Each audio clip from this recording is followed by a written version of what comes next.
House of the Dead has to be the most iconic light gun franchise out there. When I say light guns, you think House of the Dead. Which one? This one, House of the Dead 2. And we're going to be playing it with this original House of the Dead Mac 10 converted to Blamcon. The House of the Dead 2 came to arcades in 1998 as the first game using Sega's new Naomi hardware, and it was a smash hit, just like the first game. It's hard to walk past the machine and hear that iconic "The House of the Dead" ring out and not put a few quarters in. After its release in the arcades, it was ported to almost every system out there: Dreamcast, Xbox, Wii, and oddly just a few weeks ago as a remake released on Steam. But here, we're playing the original Naomi arcade port.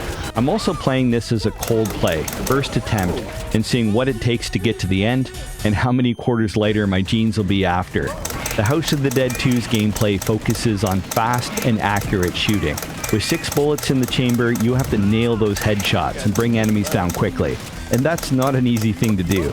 Enemies protect their face, move quickly, and spring up out of nowhere, making shot placement and reaction time critical.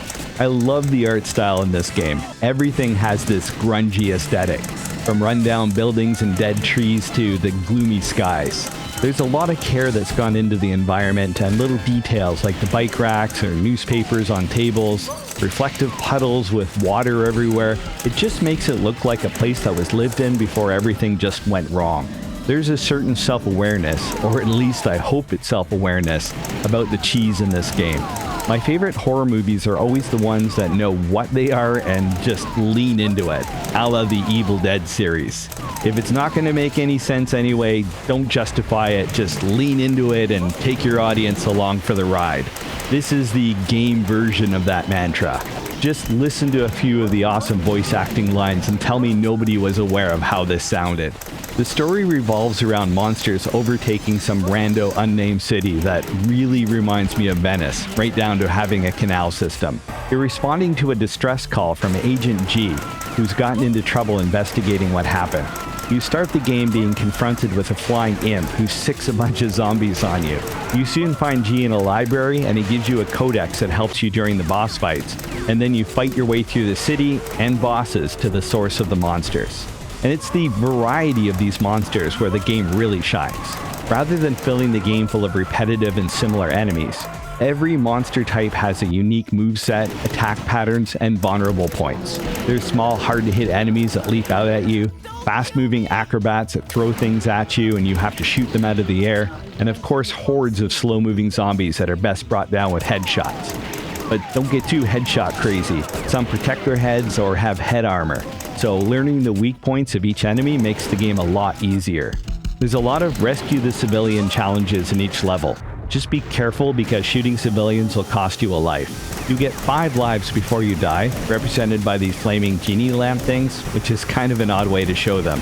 Shooting objects like crates or barrels can give you health items or bonus points, and sometimes rescuing civilians can reward you with health.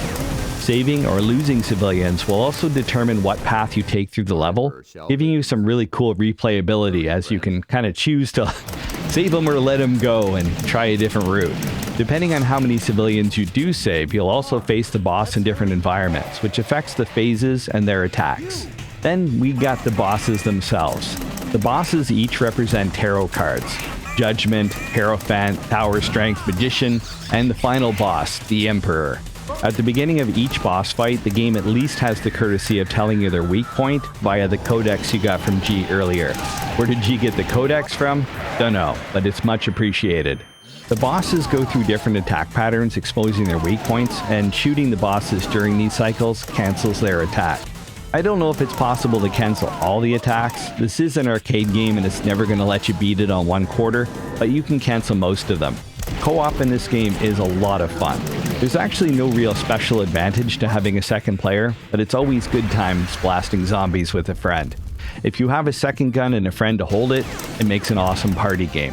But with the great atmosphere and gameplay, single player rocks just as hard. If I had to level a criticism, some of the attacks are pretty cheap. Enemies will jump out at you with almost no time to react.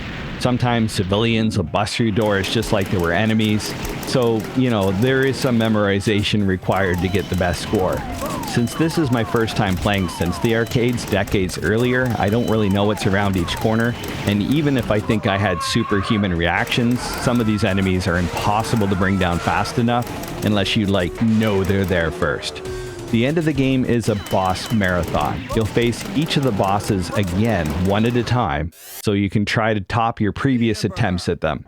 The final boss is the Emperor, who's a really cool looking boss, but mostly has the same attacks as the other bosses. He just cycles between them, but he does have a few of his own attack modes. There are 3 different endings to the game depending on how well you did. Honestly, I stopped at the credits. They're almost exactly the same. I just wanted the satisfaction of beating it.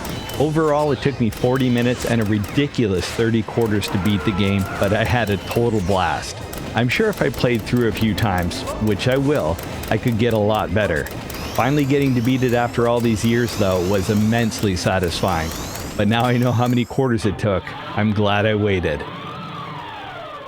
The gun we were using is an original House of the Dead Mac 10 converted to Blamcon. It has a 3D printed suppressor that houses the camera and the wide-angle lens. The bolt cover is also 3D printed, and that is connected to a solenoid and it reciprocates when you fire. There is a feedback LED as well as a B button on the back, and it uses the original A button and trigger button when you play. It also has a pretty strong rumble motor in it as well, so it gets you a good indication of when you're hit. This, as well as many other light guns, are on the Blamcon website. There is conversion pass, part list, everything you need to convert your own House of the Dead gun, as well as many 3D printed light guns.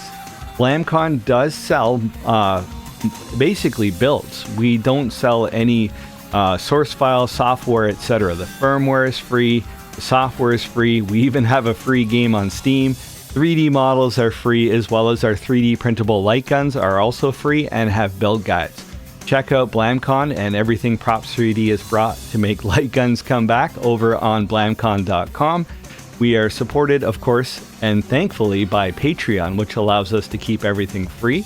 I'd like to give a huge shout out to our VIP Patreons: Matthew Klabish, Fernando Diaz of Big Gun Arcades, Ron Steffenpool, Stephen Barsom, Philip Daniel, the Light Gun Lunatics group on Facebook, Martin Kilroy, also of the Light Gun Lunatics group on Facebook, CC, Andrew Gergen, Big Homie, Chef J, Thomas Cooper, James Hargis, Jovan Fiddler, Paul Pardee, Racing Fuel, The Crooked Man, Varen, Daniel Whitehead, Ephraim Henry, Keith West, Ian Kowalski, Lee Fellon, Suwon Zay of Retro City, Bryce, and Tisha 1999. Thank you so much to them and all the Patreons in the crawl that follows.